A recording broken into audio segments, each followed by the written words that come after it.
I've switched over to the Rigol, and I have them side by side here now. Basically the same thing. The only difference really between the two is here I'm using channels 1 and 3 rather than, of course you don't have that option with the Siglent only having 2 channels. One advantage of using 1 and 3 is the acquisition modes.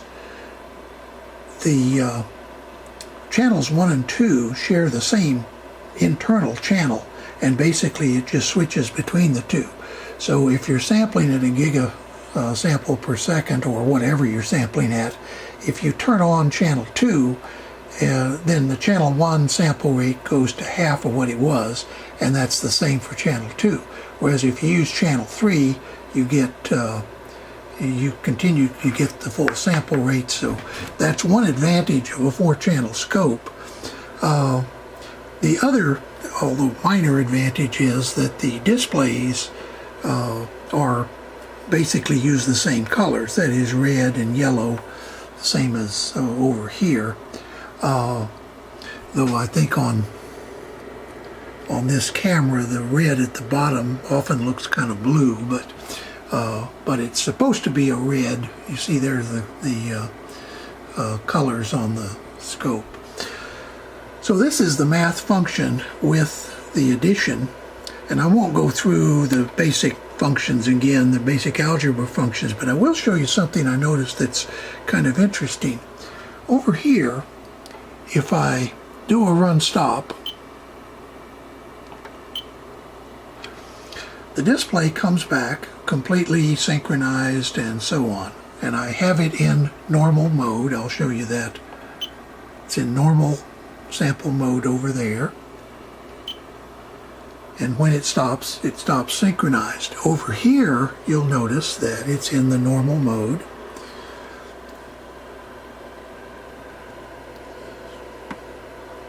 When I do a stop, you notice that it stops the bottom waveform, and the math waveform stops, but this one doesn't seem to want to synchronize. And what I noticed is if I move the mode button,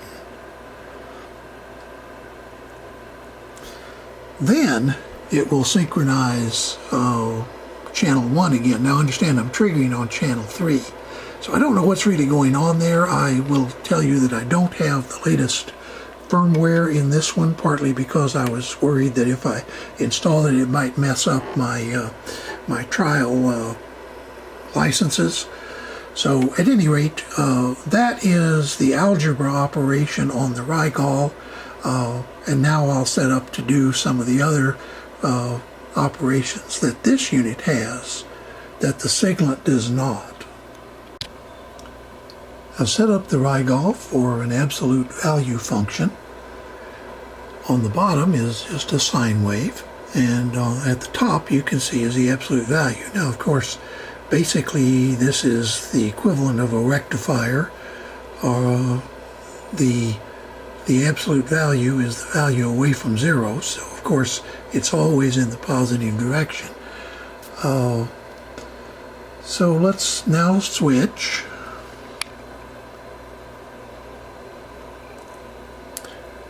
to, let's see, maybe well, let's try the integral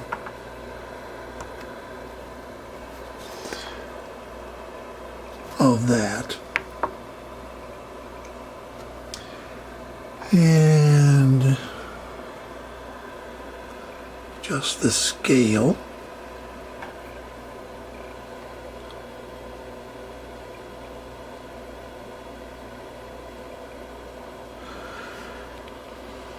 And what the scope is showing us is what we learned in basic calculus, which is the integral of a sine wave is a cosine wave, and vice versa.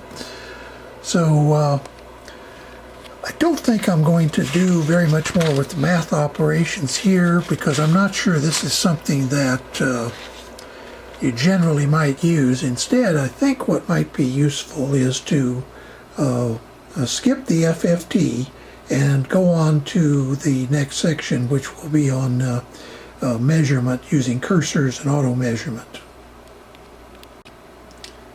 Thought I might continue this just for a second to make note of a couple of things that should be obvious by now.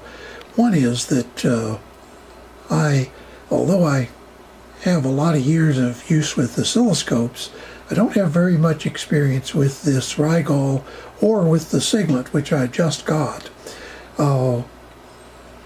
And so one of the things that I have to be upfront about is that I'm learning on this just at the same rate as perhaps some of you viewers are. In fact, some of you may be a little ahead of me, especially on the Rigol, because I've had this for some months now, but I frankly haven't used it. It's not that there's anything wrong with it, but as I pointed out, I just kind of wanted to save the trial licenses, because I knew that I wanted to someday get one of the new Siglents that I had heard was coming out and compare the two. So that's what I'm doing now, and if it sometimes I push the wrong button or say the wrong thing, well, just give me a little bit of slack, and hopefully I'll catch up eventually.